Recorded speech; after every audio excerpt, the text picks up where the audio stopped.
All right guys, welcome back to the channel. If you're new here, make sure to hit that subscribe button. In today's video, I wanted to show you guys the new Audi S5 that we picked up. This is a 2016 model, and we got this one from Copart. So as you can see, needs a new fender, needs a new bumper. This car was completely filthy. I actually cleaned it before starting this video, but it actually cleaned up pretty nice. So I'm gonna give you guys a quick walk around. See, the door is actually in pretty good shape there. Back quarter panel, good shape. Back bumper has a few little nicks, but nothing that touch-up paint can't fix.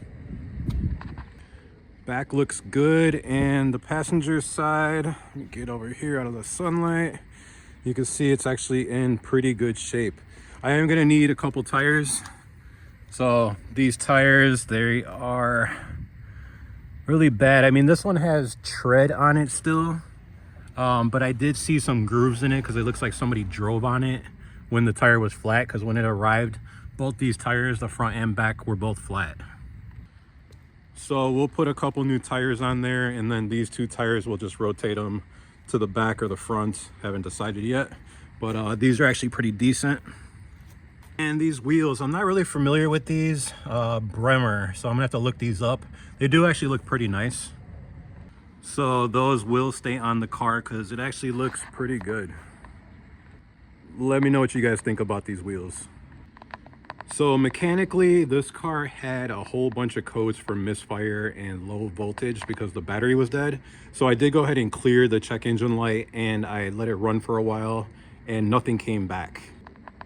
So that's a positive sign as far as mechanically, because if you guys remember the S4 that we have right now, I have to replace the PCV on it, so hopefully I don't have to do that on this one too. And then the only other thing I found mechanically wrong with this car is it does not have any coolant in it at all. And actually what I found is I found one of the hose, you can see right here, it's actually disconnected, and this is a coolant hose. Goes right up in there. It is missing the clamp, so I need to get a clamp for that, clamp that back up, and then we'll refill the system and make sure nothing else is leaking.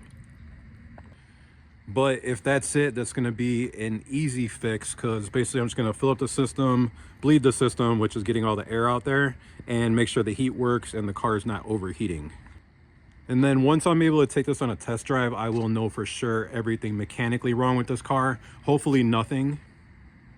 And I also did notice that the windshield has a big crack on it. You can see it starts all the way up there and goes all the way down to here.